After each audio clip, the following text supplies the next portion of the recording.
we are going to be talking about NHEV's upcoming Tech Trial 4 and इसको लेके आपके मन में काफी क्वेश्चंस आ रहे होंगे कि ये किस चीज का ट्रायल है, इसमें कौन से व्हीकल्स पार्टिसिपेट करेंगे, and we will be getting those questions soon enough. But उससे पहले एक इंटरेस्टिंग फैक्ट कि टेक ट्रायल 4 का नाम धुरंधर रखा गया है और आपको शायद इस नाम से आइडिया लग गया होगा कि अब तक का सबसे बड़ा और सबसे एम्बिशियस टेक ट्रायल होने वाला है। टेक ट्रायल 4 यानी धुरंधर की announcement originally climate financing summit 2026 में हुई थी, जहां पर इसके विजन और मिशन को लेकर काफी बातें की गई थी और अब इसके रिजल्ट हमें बहुत ही जल्द टेक ट्रायल 4 में देखने को मिलेंगे। और टेक ट्रायल 4 में एक बहुत ही क्रूशियल रोल प्ले करेंगे RSA and ORS. Road side assistance and on road services के बिना किसी भी इलेक्ट्रिक हाईवे इकोसिस्टम को सक्सेसफुल बनाना ऑलमोस्ट इम्पॉसिबल है, और इसलिए आप मेरे पीछे देख सकते हैं dedicated RSA and ORS vehicles, जिनका एक बहुत बड़ा योगदान होने वाला है हमारे इलेक्ट्रिक हाईवे इकोसिस्टम और उसके इंफ्रास्ट्रक्चर को आगे जाके बहुत ही सक्सेसफुल बनाने में। तो आज हम सिर्फ व्हीकल्स की बात नहीं करेंगे, आज हम बात करेंगे ई हाईवे इकोसिस्टम की, कनेक्टेड मोबिलिटी की और एआई पावर्ड सिस्टम्स की, जो हमारे देश के हाईवेज को ई हाईवेज और स्मार्ट ई हाईवेज बनाने में बहुत बड़ा योगदान देंगे। So let's move ahead and find out Dhurandhar take trial 4 India की मोबिलिटी जर्नी में इतना बड़ा माइलस्टोन क्यों बनने जा रहा है, and for that we are going to be conversing with the leadership of NHEV. Hello sir, how are you doing today? Very good. So sir, the first question for you is Tech Trial 4 या धुरंधर क्या है और ये पिछले 3 take trial से कैसे अलग है? टेक ट्रायल 4 इलेक्ट्रिक मोबिलिटी का जो इकोसिस्टम है उसका पहला रियल वर्ल्ड डिप्लॉयमेंट टेस्ट करेगा। हमने अभी तक 3 टेक्निकल ट्रायल करे हैं, दिल्ली आगरा, दिल्ली जयपुर और चेन्नई त्रिची। ये तीनों जो ट्रायल थे इनका एम व्हीकल रेडीनेस और चार्जिंग इंफ्रास्ट्रक्चर के रेडीनेस के लिए फोकस था, लेकिन ये जो 4th टेक्निकल ट्रायल है इसका मेन पर्पस है व्हीकल को रियल टाइम डिप्लॉय करके, ना कि सिर्फ व्हीकल्स को, इसके साथ रोड साइड असिस्टेंस का इकोसिस्टम, ऑन रोड सर्विसेज का ecosystem, AI enabled smart overuse के साथ vehicle to infrastructure and vehicle to vehicle connectivity कैसी होगी, उस पूरे इकोसिस्टम को कैसे डिप्लॉय किया जाए। ये धुरंधर 4 ट्रायल उस एंटायर इकोसिस्टम को ऑन ग्राउंड लाके टेस्ट करने के लिए है। जहाँ तक आपने बात करी टेक्निकल ट्रायल 4 धुरंधर की खासियत की, अभी तक जितने भी हमारे टेक्निकल ट्रायल हुए हैं उसमें हमने इलेक्ट्रिक कार्स, एसयूवीज, बसेस, यहाँ तक कि इलेक्ट्रिक ट्रक्स को भी इन्वॉल्व किया था पिछले ट्रायल्स में। ये पूरा ट्रायल कनेक्ट कर सकता है vehicle infrastructure as well as पूरे कमांड एंड कंट्रोल सेंटर के इकोसिस्टम को, जो एक्चुअली रोड साइड असिस्टेंस और on road services e highways पर कैसी मिलेंगी उनको टेस्ट कर सकता है। इलेक्ट्रॉनिक लेयर जिसकी हम बात करते हैं 7C 3E फ्रेमवर्क के अंडर, 7C का जो फ्रेमवर्क वो हमारे प्रधानमंत्री ने मूव समिट के दौरान दिया था, वो 7C के फ्रेमवर्क को 3E के फ्रेमवर्क के साथ हमने प्रीवियस वर्किंग ग्रुप मीटिंग में जोड़ा था। 3E का मतलब electric, efficient and electronic highways. तो धुरंधर 4 बहुत क्रिटिकली 3E की जो लेयर्स हैं इनको रियल वर्ल्ड डिप्लॉयमेंट में टेस्ट करने का काम करेगा। कनेक्टेड कमर्शियल व्हीकल का जो प्रोटोकॉल है ये इसलिए इम्पोर्टेंट है क्योंकि ये इकोसिस्टम एक डिजिटल बैकबोन ई हाईवे की आने वाले टाइम में बनने वाला है। इस पर्टिकुलर इकोसिस्टम में व्हीकल इंफ्रास्ट्रक्चर से कनेक्ट कर सकेगा, व्हीकल इवन डिफरेंट व्हीकल से कनेक्ट कर सकेगा in case of any emergencies through data sharing with the help of driver AI and other smart AI enabled onboard units. आपका vehicle दूसरे vehicle से और इंफ्रास्ट्रक्चर से कनेक्ट करके रियल टाइम वर्ल्ड की एफिशिएंसी को इम्प्रूव करेगा। कनेक्टेड कमर्शियल व्हीकल प्रोटोकॉल ना कि सिर्फ ड्राइवर या ओईएम के लिए इम्पोर्टेंट है, ये इकोसिस्टम के काफी स्टेक होल्डर्स के लिए एक इम्पोर्टेंट रोल प्ले करता है। For banks and financial institutions उसका एसेट कहाँ चल रहा है या नहीं चल रहा है, या वो खराब होके कहीं रुका हुआ है, सो दैट एनपीएस अवॉइड हो सके। सेकेंडली, ओईएम्स को अपनी व्हीकल की रिलायबिलिटी और ऑपरेशंस के बारे में पता रहता है, एंड यूजर्स को पता रहता है उनका मटेरियल कहाँ पर है, कहाँ से पिक हुआ है, कितने टाइम में पहुँच पाएगा।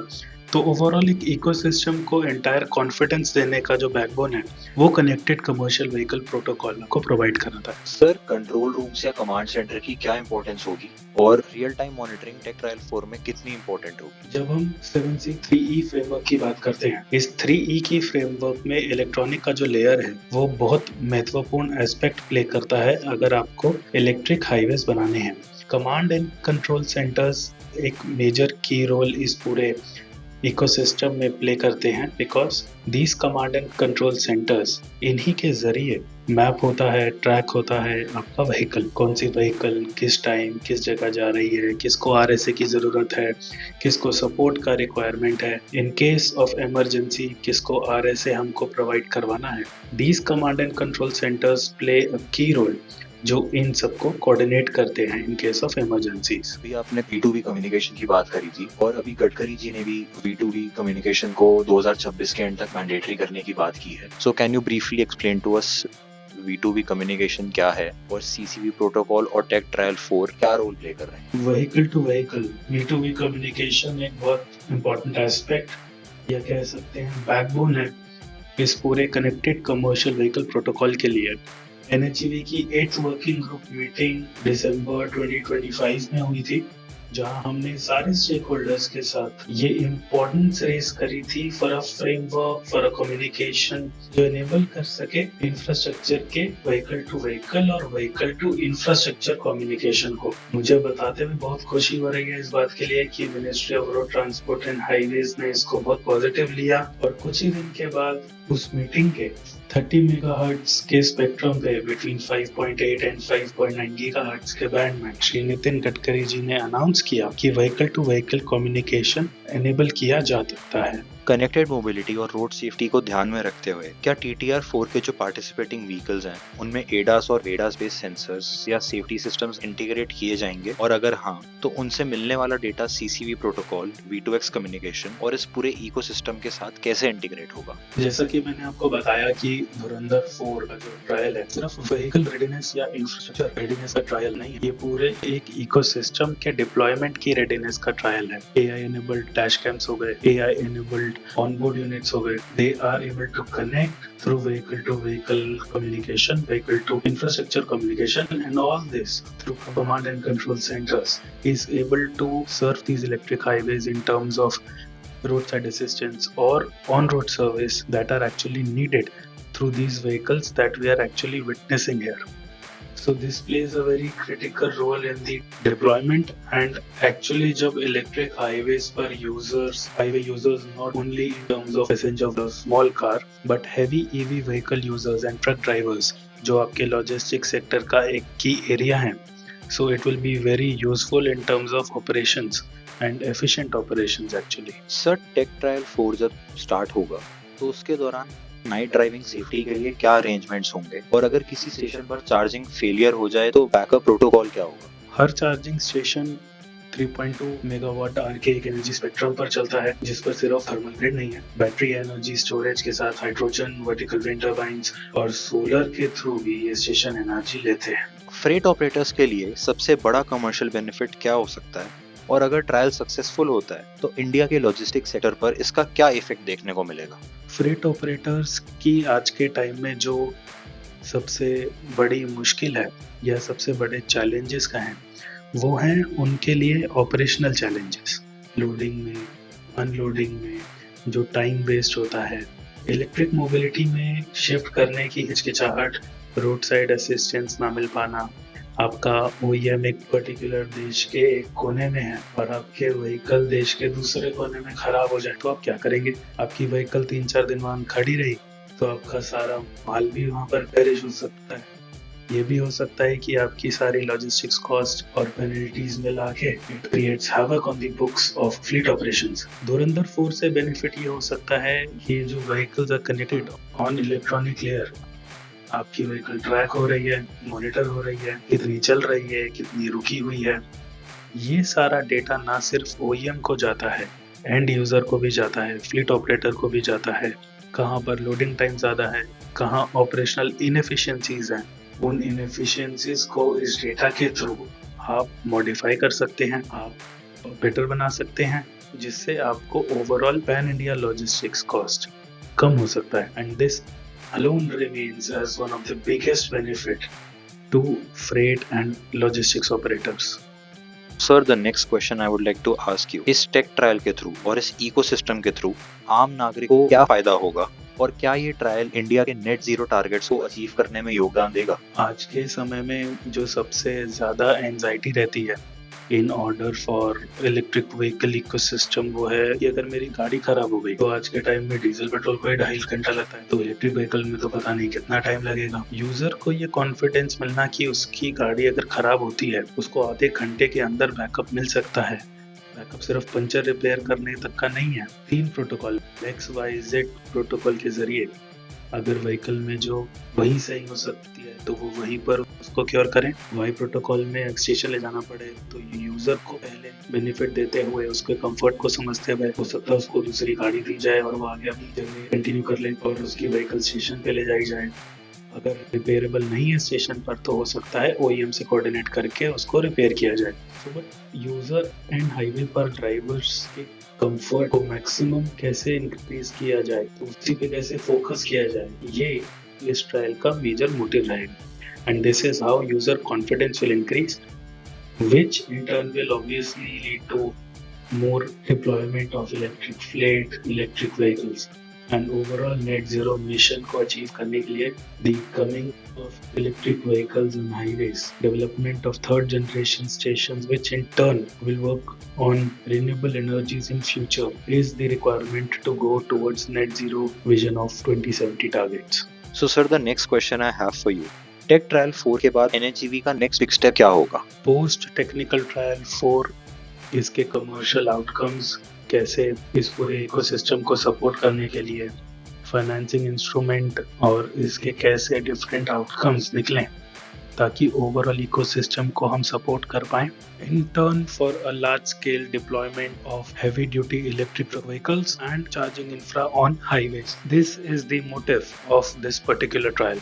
And not only this deployment alone, this deployment with the 3E layer, electric, electronic and efficient, ना कि उस हाईवे पे सिर्फ चार्जिंग अवेलेबल है, वो हाईवे एक डिजिटल इलेक्ट्रॉनिक लेयर से कनेक्टेड है जिसपे व्हीकल इंफ्रास्ट्रक्चर से व्हीकल दूसरे व्हीकल से इस तरह कनेक्टेड है कि ये पूरे इकोसिस्टम एक डिजिटल ट्विन की तरह नजर आता है, जो ऑपरेशनल एफिशिएंसीज को इतना बढ़ा देता है कि आपका लॉजिस्टिक सेक्टर की एंजाइटी, उसका कॉस्ट, आपके नॉर्मल पैसेंजर्स की anxiety, highway to highway travel करने के सारे चैलेंजेस इस डिजिटल ट्विन के तरीके से हम सॉल्व कर पाएंगे।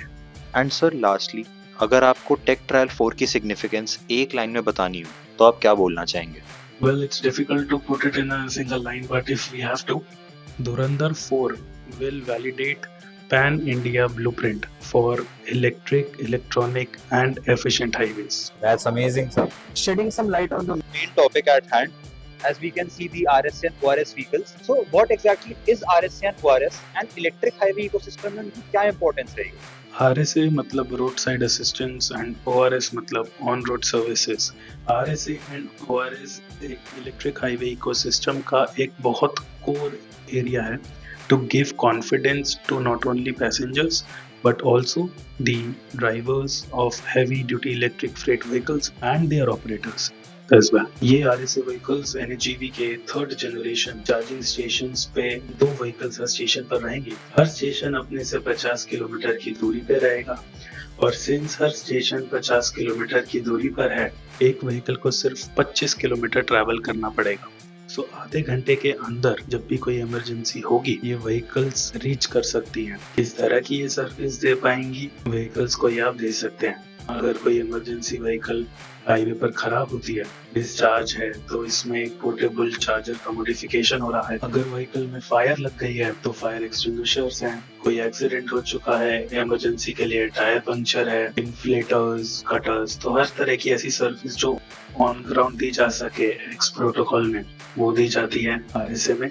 Not only that, it also has a capacity to tow the vehicle. अगर वहाँ वो प्रॉब्लम डिफ्यूज या सॉल्व नहीं हो सकती तो टो करके स्टेशन पर ले जाया जा सकता है। अगर OEM की रिक्वायरमेंट है तो स्टेशन से OEM की थ्रू उसको सही करवाया जा सकता है। ऑन रोड सर्विसेज एक टेक्निकल कैपेबिलिटी दर्शाता है उस इलेक्ट्रिक हाईवे की, जिस तरह से कनेक्टेड कमर्शियल व्हीकल प्रोटोकॉल के जरिए कोई भी व्हीकल को बैकअप चाहिए या टेक्निकल कोई भी इंटरफेरेंस चाहिए for solving any of the emergency वाली problem, so these entire ecosystems are capable of doing that. 3E framework के इलेक्ट्रॉनिक लेयर का एक इन्फोर्समेंट रिलेटेड पैरामीटर इस व्हीकल का मैं आपको और शोकेस करना चाहूंगा। ये तो आप देख पा रहे हैं, दिस इज इंटरसेप्टर कैमरा जिसका डेटा सारा वाहन से इंटरलिंक्ड है। तो व्हाटएवर एक पर्टिकुलर ई हाईवे पर कोई भी जब रूल वायलेट होता है, स्पीड लिमिट क्रॉस होती है, तो ये इंटरसेप्टर से डायरेक्ट वाहन डेटा लिंक होके चालान and enforcement all real time उस प्रोटोकॉल के थ्रू अपलोड हो जाते हैं। इस व्हीकल में अगर आप देखेंगे जो हमने वहाँ पर सब डिस्कस किया था, for RSA and ORS, fire extinguishers, the axes and everything, little modifications for the Dhurandhar trial are on its way, जिसमें jump battery pack and portable chargers इसमें अपलोड किए जाएं ताकि ये ट्रायल के लिए उपयुक्त साबित हो पाए। And for large scale deployment फिर इसको प्लेस किया जाए। There are some vehicles that for the technical trial for the धुरंधर ट्रायल जो 9 सितंबर को हो रहा है उसमें आएंगी। कितनी आएंगी it is yet to be finalised, but yes they will be an active part for the RSA and ORS framework that we want to prove and try on the technical trial for Dhurandhar.